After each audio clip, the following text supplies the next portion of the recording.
నమస్తే, welcome to hit TV. నేను మీ మాధురి. రోజు మనతో పాటు ఉన్నారు కేఎస్ ప్రసాద్ గారు, పొలిటికల్ అనలిస్ట్. నమస్తే సార్. నమస్తే అమ్మా. Sir, Amit Shah and Lavu Krishnadevarayalu meeting, Jagan liquor అనే అంశం మీద ఇద్దరు మీటింగ్, ఏం జరగబోతోంది రాష్ట్రంలో? ఏమైనా దీనివల్ల ఏమైనా పరిణామాలు చేంజ్ అవ్వబోతున్నాయా?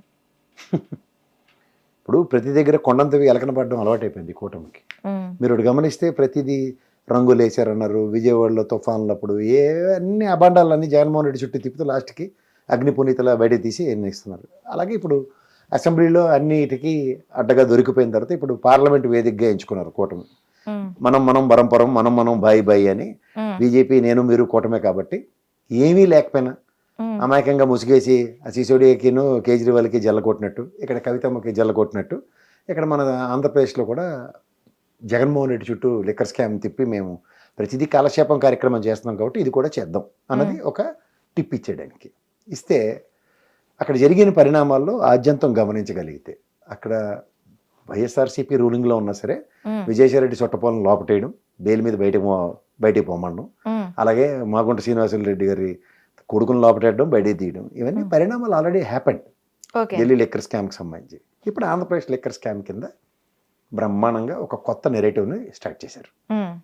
ఇప్పుడు సాధారణంగా మనం లంచగొండ వ్యవస్థ, ఈ ఉద్యోగస్తులు ఉల్లంఘనతనానికి లంచాలు తీసుకోవడం, రెవెన్యూ శాఖ, ఇవన్నీ మనం బాగా చూసాం కదా.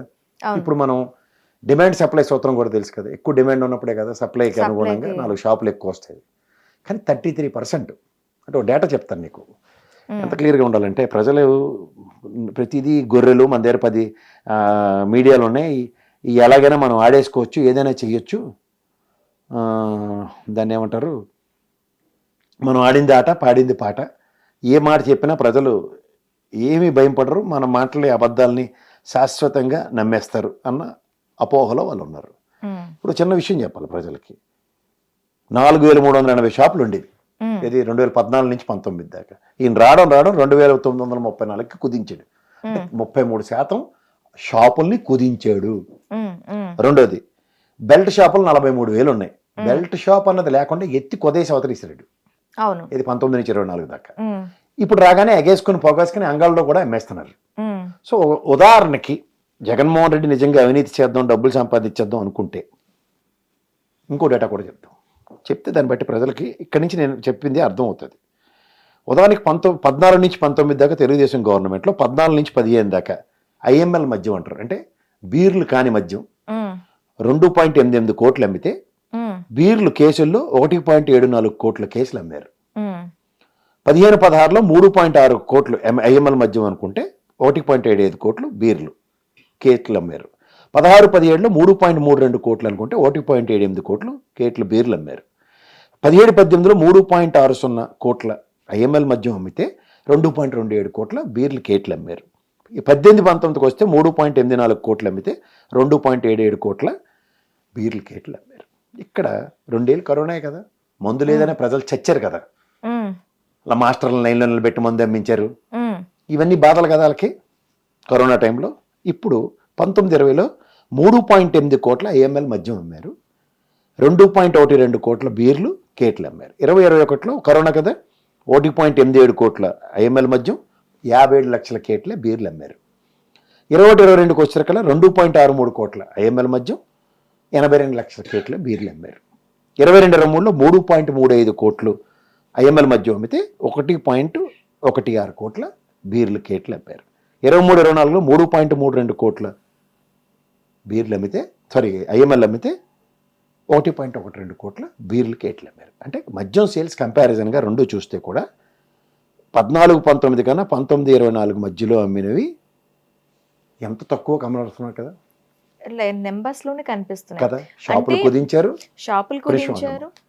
కుదించారు, నెక్స్ట్ సేల్స్ తగ్గిపోయి రేట్లు ఇవ్వడం 3 రేట్లు. మొన్న మీరు 14% కమిషన్ ఇస్తాను కదా, 3,000 కోట్లు అని చెప్పారు. రెండోది, డబ్బులు మన దగ్గర ఉన్నాయనుకో, నీ జేబులో డబ్బులు ఉన్నాయనుకో, ఏం చేస్తావు? ఇల్లు కొనుక్కుంటావు, కారు కొనుక్కుంటావు. మన దగ్గర డబ్బులు లేనప్పుడే కదా లోన్ పెడతావు. అలాగే కదా మద్యం వ్యాపారం త్రూగా మనకి డబ్బులు సరిగ్గా రావట్లే, మన ఎక్స్పెక్టేషన్స్ లేవనే కదా బ్రెవరేజ్ కార్పొరేషన్ త్రూగా 20,000 కోట్లు అప్పు తీసుకుని 2 విడతలుగా 4,000 కోట్లు 4,000 కోట్లు 8,000 కోట్లు మాత్రమే తీసుకున్న ఈ ప్రభుత్వం, అంటే 19 నుంచి 24 దాకా. ఇప్పుడు మీ ప్రభుత్వానికి ఇంకా 12,000 కోట్లు ప్రభుత్వం వ్యాపారం చేస్తే ఇప్పుడు నువ్వు లాజిక్ మాట్లాడతావు. గతంలో జవహర్ గారు ఉండేవారు మినిస్టర్, ఆయన కూడా ఇలాగే డబ్బులు తినేశారంటే వాళ్ళ అప్పులు పాలైపోయి ఉన్న ఇల్లు కూడా అమ్ముకొని రోడ్ల మీద తిరుగుతుండే ఆయన. అలా అతడు సినిమాలో చూడు, ఒకే కారులో 10 మందిని 20 మందిని కుక్కి అన్ని కార్లు ఎందుకు డీజిల్ దండగా అన్నట్టు ఒకే కారులోనే సీఎం ఆఫీస్కి రావడానికైనా ఎక్కడికైనా ఆయన ఊరి నుంచి మనుషులు నేర్చుకుని వస్తున్నాడు. అలా ఈ ప్రభుత్వం కూడా తన కడుపు కొట్టుకుని ప్రజలకు అర్థమయ్యే విషయాలు 2 విషయాలు చెప్పాలి. ప్రభుత్వం ఆదాయ వనరు సంపాదించుకోవడానికి 5 మార్గాలు నేను లక్ష్యాలు చెప్తూ ఉంటాను. ఒకటి ఆర్టీఏ వ్యవస్థ, రెండోది స్టాంప్స్ అండ్ డ్యూటీ, మూడోది పెట్రోలియం ప్రోడక్ట్, నాలుగోది లిక్కర్, ఐదోది మున్సిపల్ అథారిటీస్. వీటి ట్యాక్స్లే కదా. మీరు స్టాంప్స్ అండ్ డ్యూటీస్ పెట్టి అమరావతి తప్ప మిగిలిన అన్ని రేట్లు పెంచారు కదా, రిజిస్ట్రేషన్ ఛార్జీలు. అంటే రాష్ట్ర ఖజానాకి ఆదాయం వచ్చే మార్గమే కదా. అలా గత ప్రభుత్వంలో ఈ బ్రెవరేజ్ కార్పొరేషన్స్ త్రూగా డబ్బులు ఆదాయం ఎక్స్చెక్కర్ అంటే రాష్ట్ర ఖజానాకు వచ్చే మార్గాన్ని జగన్మోహన్ రెడ్డి ఎంచుకున్నది. ఆయన సంపద సృష్టించుకుంటే తప్పు, మీరు స్టాంప్స్ అండ్ రిజిస్ట్రేషన్స్ త్రూగా సంపద సృష్టిస్తే రైట్. ఇది కంపేర్ చేద్దాం. ఎందుకంటే మిగిలిన 95 జీఎస్టీ పరిధిలో ఉండి ఆడి దగ్గర మనం అడుక్కుంటాను కానీ కేంద్ర ప్రభుత్వం మనకి ఈ జన్మకి ఇవ్వట్లేదు. అది ఎంత బకాయిలు ఉన్నాయి కూడా గవర్నమెంట్ దిగిపోయే టైంకి 68,750 కోట్లు కేంద్ర ప్రభుత్వం నుంచి మనకి రావాలన్నది జగన్మోహన్ రెడ్డి లాస్ట్ బడ్జెట్లో చెప్పేసి దిగిపోయాడు ఆయన. ఇప్పుడు మాట్లాడదాం. వ్యాపారం ప్రభుత్వం చేసింది. 2 విషయాలు చెప్తాను. స్పిరిట్ గత ప్రభుత్వంలో ₹5.70 ఉండేది, ఇది 14 నుంచి 19 రూపాయలు. ఇప్పుడు ప్రభుత్వమే వ్యాపారం చేస్తుంది కాబట్టి బ్రెవరేజ్ కార్పొరేషన్స్ దగ్గర నుంచి ₹29.70కి అంతకో స్పిరిట్ కొంది.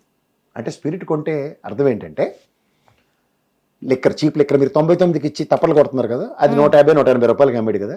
ఈ స్పిరిట్ని ఎంత పాళ్ళు, బీర్లో ఎంత ఆల్కహాల్ పర్సెంటేజ్ ఉంది, లిక్కర్లో ఎంత పర్సెంటేజ్ ఉందని బాటిల్ మీద రాస్తారు కదా, ఈ స్పిరిటే దీనికి సప్లై గవర్నమెంట్ చేస్తుంది.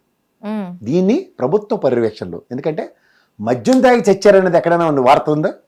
అంటే పురంధేశ్వర గారు అమాయకంగా ఆ ఈనాడు పేపర్లో రాసిన దిక్కుమాల వార్తను చదివి గాబరా పడింది, కానీ 10 లక్షల మంది మద్యం తాగి చచ్చిపోయారని చెప్పింది ఆవిడ తెలియక. నిజంగా అంత జరిగితే ప్రపంచం తెరబడిపోద్ది. కరోనా పాండమిక్లో కూడా అంతమంది చచ్చిపోలే. ఇప్పుడు మాట్లాడదాం. వ్యాపారం ప్రభుత్వం చేద్దాం అన్నప్పుడు స్పిరిట్ కొన్న రేటు ₹29.70 ఎక్కడ బ్రెవరేజ్ కార్పొరేషన్, చెరుకు మొలాసిస్లు తయారు చేసే వాళ్ళ దగ్గర నుంచి కొన్నారనుకున్నాం. ఇప్పుడు ఇబ్బడి రేట్లు ప్రభుత్వం నిర్ణయించింది. 2 పాయింట్లు గమనించండి. రేట్లు ఎవరు నిర్ణయించారు? ప్రభుత్వం. ఇప్పుడు మీరు ప్రైవేట్ సేల్సే కదా చేస్తున్నారు. అంటే మద్యం ప్రైవేట్ వాళ్ళకి ఆక్షన్లో ఇచ్చేశారు, వేలం పాటల్లో బార్లు ఆక్షన్లో ఇచ్చారు. కానీ గత ప్రభుత్వం మద్యం అలా నడిపింది. పక్కన అటాచ్డ్ రూమ్ ఉంటుంది, మందు తాగేసి వాళ్ళు అక్కడే తాగేసిపోవడానికి పెర్మిట్ రూమ్ అంటారు. అదైతే గత ప్రభుత్వం లేదు కదా. రెండోది ఇందులో గమనించవలసిన విషయం ఏంటంటే ఈరోజు సేల్స్ 10 లక్షల రూపాయలు 10-20 కేట్లు అమ్మాడు అనుకో, రేపు పొద్దున్న తెల్లారు 11 గంటలకే కేట్లు అమ్మేస్తే తాళం పెట్టి వెళ్ళిపోయాడు. అసలు గత ప్రభుత్వం ఓడిపోవడానికి వన్ ఆఫ్ ద రీజన్ మందు లేకే, మందు సప్లై సరిగ్గా లేకే. ఇప్పుడు మాట్లాడదాం. ఉదాహరణకి పాయింట్ ఆఫ్ సేల్లో అబ్కారీ వ్యవస్థకు సంబంధించిన ఎంప్లాయీసే అమ్మారు. అబ్కారీ ఉద్యోగులే ప్రతి వైన్ షాప్లోనే కూర్చొని అమ్మారు. రెండోది అక్కడ పని వాళ్ళు పెట్టిన వాళ్ళు ఎవరైతే ఉన్నారో వాళ్ళు కూడా ప్రభుత్వం ఇండైరెక్ట్గా జీతాలు ప్రభుత్వమే ఇచ్చింది. ఇప్పుడు మీరు అనుకోండి బ్రెవరేజ్ కార్పొరేషన్కి వెళ్ళి బాబు మెక్డొనాల్డ్స్ ఇన్ని డబ్బులు ఇస్తున్నాం, మాకు ఇన్ని కేట్లు ఇవ్వండి. కానీ ప్రభుత్వం వ్యాపారం చేస్తే ఏమైంది? అబ్కారీ వ్యవస్థ ఎంప్లాయీ కాబట్టి వాడిని ఇవాళ 10 కేట్లు తీసుకెళ్లి అమ్ముకొని ఈ డబ్బులు ప్రభుత్వం నిర్ణయించింది కదా, ఆ డబ్బులు తీసుకొచ్చి ప్రభుత్వంకి ఇవ్వాలి. ఇంచుమించు రేషన్ షాప్స్ ఎలా వర్క్ చేశాయో అదే విధంగా గత ప్రభుత్వంలో మద్యం షాపులు కూడా పనిచేసాయి. వెరీ గుడ్, ఇది కరెక్ట్ పాయింట్. ఇప్పుడు పాయింట్కి వద్దాం. నువ్వు ఇక్కడి నుంచి ఎలా వెళ్తావు? రత్నదీప్కి వెళ్ళి నరేంద్ర మోడీ గారు చెప్పారు కాబట్టి నేను డిజిటల్ పేమెంటే చేస్తాను, లేదా క్రెడిట్ కార్డు నేను గీకుతాను, లేదా క్యాష్ కడతాను. ఈ 3 ఆప్షన్స్ నీకు ఉన్నాయా లేదా? నువ్వు నరేంద్ర మోడీ భక్తురాలు అయితే డిజిటల్ మనీ అని పేటిఎం కొడతావు, లేదా నీ దగ్గర డబ్బులు చచ్చినట్టు క్రెడిట్ కార్డు వాడతావు, లేదా నీ అదృష్టానికి ఏటీఎంలు పనిచేసే డబ్బులు తీసుకెళ్ళి కట్టావు. వాడు ఈ 3 వద్దండి నరేంద్ర మోడీ నేను చంపేతాడని చెప్పాడా? లేదు. ప్రభుత్వ విధానం ఏంటి? నియంత్రణ. ఏ నియంత్రణ? మద్యం వీడు తాకూడదు అన్నది. డబ్బులు రేట్లు పెంచింది. మూడోది ఆ చుట్టుపక్కల ఎక్కడ ఏటీఎంలు పనిచేసేవి కాదు. వీడు క్యాష్ తప్ప డిజిటల్ పేమెంట్ తీసుకునేవాడు కాదు. అప్పుడు వాడి పరిస్థితి ఎలా ఉంటుంది? తాగుదాం అన్నాడు ఆలోచిస్తాడు, పచ్చి బూతులు ప్రభుత్వాన్ని తిట్టుకునే ఆడి ఇంటికి పోతాడు. అవును, అంతకు మించి ఇంకేం చేయలేదు కదా. అవును. ఇలాగే సేల్స్ నిన్నటికి వాటికి కంపేర్ చేయాలి. అదే ప్రైవేట్ అనుకో, ఎండాకాలం రా బీర్లు స్టాకులు పెట్టండి, జనాలు వెబ్బడ ముబ్బడుగా తాగాలి అని ప్రైవేట్ అయితే ఆలోచిస్తాడు. ప్రభుత్వం నాకు ఎంత స్టాక్ కావాలో నేను నేను ఇవాళ ఎంత ఎంతే అమ్ముదాం ఉంటుందో. అనుకున్నాను, నాకు ఈ వ్యాపారంతో ఇంతే డబ్బులు కావాలి. అదే చెప్పారు కదా, అమ్మ ఒడి నాన్న బొడ్డి అని. ఉమ్, దానికి ఎంత డబ్బులు కావాలో అంతే సంపాదించాడు ఆయన. అవును. అలా ఆ ప్రాస్పెక్టివ్లో ఆలోచిస్తే ఎక్స్చెక్కర్కి డబ్బులు క్యాష్ రూపంలో ఇచ్చారు. ట్రెజరీకి వెళ్ళి మీరు ఈ చలానాలు కట్టినవన్నీ క్యాష్ కట్టిన రోజులు మర్చిపోయారా మీరు? ఉమ్, బ్యాంకులకి వెళ్ళి స్టేట్ బ్యాంక్ ఆఫ్ హైదరాబాద్లో చలానాలు కట్టి వాళ్ళం, ఇంటి రిజిస్ట్రేషన్లకి పనులకి వాటికి అవును. క్యాషే కదా. ఇప్పుడు ఈ సేవ మీ సేవ వచ్చి ఇదే వచ్చింది. అలా ప్రభుత్వం వాళ్ళు మలుచుకోలేదు, చేయలేదు, డిజిటల్ ట్రాన్సాక్షన్ చేయలేదు. అది తప్పో రైట్ నాకు అనవసరం. పాయింట్ ఆఫ్ సేల్లో ఇప్పుడు నేను 10 రూపాయలు వస్తుంది, 2 రూపాయల మార్జిన్తో 12 రూపాయలకి నీకు 10 ప్యాకెట్లు ఇచ్చాను అంటే 10 × 12 అనుకోండి, ఎంత? 120 రూపాయలు. సాయంత్రం నువ్వు అమ్మి తీసుకొచ్చి నాకు కట్టు అన్నావు కదా, లేదా 8 అమ్మాను, మిగిలిన 4 ఉన్నాయి, స్టాక్ ఇది కూడా సార్, ఇదే కదా ఎక్స్చెక్కర్కి కావాల్సింది. అవును. ఇక్కడ నీకు తేడా ఎక్కడొచ్చింది? ఎక్కడా లేదు అని ఆవేశం. ప్రతి ఒక్కడు ఏం మాడతాడు, డబ్బులు తీసుకొచ్చి అలా నేలమాలిగుల్లో పెట్టేస్తారంటే అక్కడ అబ్కారీ వ్యవస్థలో పనిచేసేవాడు కూర్చున్నాడు, కానిస్టేబుల్, ఇన్స్పెక్టర్. వాడికి ఏమైనా 2 జేబులు ఉంటాయా? ఇది 10 రూపాయలు, దీన్ని 13 రూపాయలకి అమ్ముతున్నాం, రూపాయి జగన్మోహన్ రెడ్డికి, 2 రూపాయలేమో ప్రభుత్వం నా కమిషను అని ఏమైనా పెట్టుకున్నాడా? దాని మీద బాటిల్ మీద ఏ రేట్ ఉందో ఆ అదే రేట్ అమ్మాడు. ప్రజల్లో ఎవడైనా సరే బాటిల్ మీద రేటు కన్నా ఎక్కువ రేటుకి అమ్ముతున్నాడు అని ఎవడని చెప్పాడే? లేదు, మరి దొరకట్లేదనేదే వాళ్ళ వాదన. అదే కదా. సో రెస్ట్రిక్షన్ ప్రభుత్వ నిర్ణయం ఏదంటే నేను డౌన్ సైజ్ చేస్తాను, ఏదైతే ఎజెండా మద్యపాన నిషేధానికి అడుగులు వేద్దాం అనే దానికి నిదర్శనంగా ఈ మద్యాన్ని కుదించడం, మద్యాన్ని అందుబాటులో లేకుండా చేయటం, మద్యం బాటిల్ రేటు పెంచటం, ఈ ఏటీఎంలు చుట్టూ పని చేయకుండా చేయటం, ఇలాంటివన్నీ కూడాను మద్యం మీద ఒక విరక్తి కలిగే భావాన్ని గత ప్రభుత్వాన్ని తిట్టుకున్నా సరే ప్రజల్లో కనిపించేటట్టు చేశారు.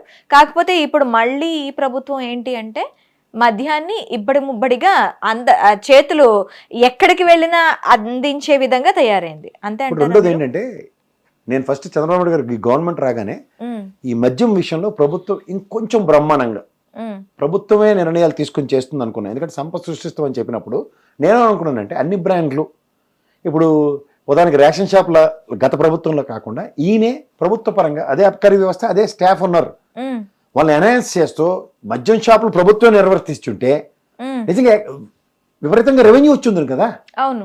వీళ్ళు బంగారు బాతుగుడ్లోకి వెళ్ళి ప్రైవేట్ యాక్షన్ వేసుకుంటే ఇప్పుడు ఏముంది, ప్రైవేట్ పెట్టుబడిదారులే లబ్ధి పొందుతున్నారు. రేపు నువ్వు షాప్ పెట్టకు, షాప్ పెడితే చికెన్ అమ్మితే పక్కన కేజీ 10 రూపాయలు ఇవ్వు, ఆలగడ్డల ఎమ్మెల్యే గుడ్డు మీద కమిషన్ ఇవ్వు, చీకుల మీద కమిషన్ ఇవ్వు, ఈ తలకాయ నొప్పులు ఎక్కువ ఉన్నాయి కదా.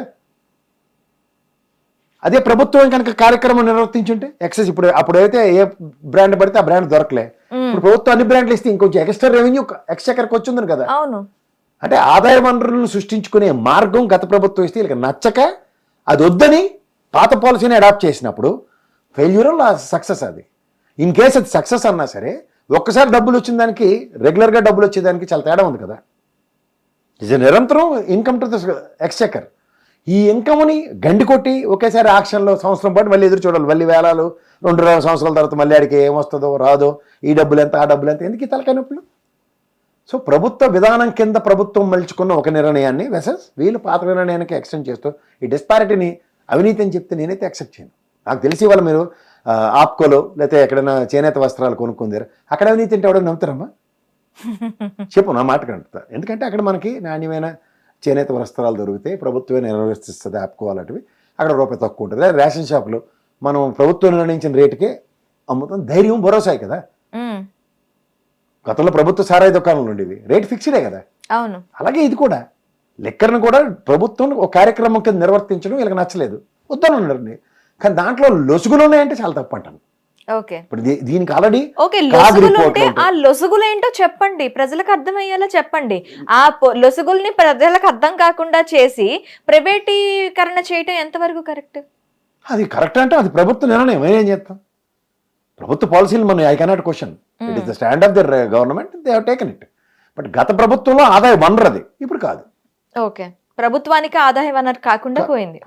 అది బాధ. పైపచ్చి అన్ని వేల కోట్ల అవినీతి చెప్తున్నారు. 5 సంవత్సరాల సేల్స్ కంపేర్ చేసుకుని 1,00,000 కోట్ల లోపనే ఉంది 5 సంవత్సరాల సేల్స్. అండ్ ఇంత ఇస్తారు డబ్బులు. జగన్మోహన్ రెడ్డి అనగానే 1,00,000 కోట్ల అవినీతి అన్నది ఒక బ్రాండ్ క్రియేట్ చేశారు కదా. అలా ప్రతి దాంట్లోనూ అవినీతి అక్రమాలు 1,00,000, 1,000 కోట్లు అని చెప్పేసుకుంటూ పోయి కొండంతవి ఎలకన పడుతున్నారు. ఇవాళ పార్లమెంట్ వేదికగా కూడా దీంట్లో ఏమీ లేదని తేలుస్తారు చూడండి. ఎందుకంటే కాగ్ ఆడిట్ రిపోర్ట్ ఉంటుంది. CAG audit is very clear కదా, స్పిరిట్ ఎంత కొంటున్నారు, ఎంత కమ్ముతున్నారు, దీంట్లో డీవియేషన్స్ వాళ్ళే అడ్రస్ చేయాలి కదా, వాళ్ళే వివరదాకా అడ్రస్ చేయలే. 5 సంవత్సరాలు కాగ్ రిపోర్ట్లు తీసుకుంటే క్రిస్టల్ క్లియర్గా ఉంటుంది లిక్కర్ పాలసీలో రూపాయి లేదని. ఆల్రెడీ బెవరేజ్ కార్పొరేషన్ వాడు ఈ కన్విన్స్ అవుతానే కానీ ఇవ్వడు కదా. ఇప్పుడు నీ జీతం ఎంత ఉందో అది చూసే కదా ఇంటికి అప్పిస్తాడు నీకు.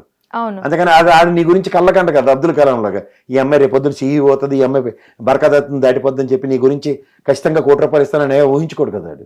అలాగే మన పొటెన్షియల్ ఎంతో, ఎంత లిక్కర్ సేల్స్ ఉన్నాయో ఇప్పుడు ప్రభుత్వం నిర్ణయానికి కంపేర్ చేసే కదా బెవరేజ్ కార్పొరేషన్ మీద లోన్ ఇచ్చిన గవర్నమెంట్ ఆథరైజ్డ్ బ్యాంక్. ఇవన్నీ మాట్లాడడానికి చాలా సులువుగా ఉంటాయి. సో పార్లమెంట్ వేదికగా ఈ రోజు మరొక కడిగిన ముత్యం బయటకు రాబోతుంది అంటారు. ఆని ముత్యం బయటకు వస్తుంది, అప్పటిదాకా ఓపిక పట్టాలి ప్రజలు. Okay sir, thank you. Hit TV app, ఇందులో short news, live news, entertainment shows, movies, digital magazines తో పాటు మీ జిల్లా వార్తలను కూడా ఫ్రీగా చూడొచ్చు. అంతేకాదు కేజీ నుంచి పీజీ వరకు విద్యార్థులకు స్కాలర్షిప్ కూడా అందిస్తున్నాం. ప్రతి వారం 10 మందికి లక్కీ డ్రా ద్వారా ఒక్కొక్కరికి ₹10,000 అందిస్తున్నాం. ఇంకెందుకు ఆలస్యం, వెంటనే హిట్ టీవీ యాప్ ని డౌన్లోడ్ చేసుకుని ఫ్రీగా ఎంటర్టైన్మెంట్ పొందండి. Hit TV app. Hit TV app. Please download hit TV app. Hit TV app ని ఫ్రీగా డౌన్లోడ్ చేసుకొని ఎంజాయ్ చేయండి. మీకు నచ్చిన ఎంటర్టైన్మెంట్ కోసం హిట్ టీవీ యాప్ ని ఫ్రీగా డౌన్లోడ్ చేసుకుని ఎంజాయ్ చేయండి. హిట్ టీవీ యాప్ ని డౌన్లోడ్ చేసుకుని ఆస్వాదించండి, ఆశీర్వదించండి. ఇంతమంది సెలబ్రిటీలు హిట్ టీవీ యాప్ ని డౌన్లోడ్ చేసుకోండి అని చెప్తున్నారంటే ఎంత మంచి యాప్ ఆలోచించండి. అమెరికా అమెరికా అమెరికా అమెరికాలో చదవాలనుకునే వాళ్ళకి విశ్వసనీయమైన పేరు మన శౌర్య కన్సల్టెన్సీ. UK లో 1 year masters. UK లో 1 year masters. 2 years work permit up to 5 years visa. Contact Saurya Consultancy. Contact 89851 89851.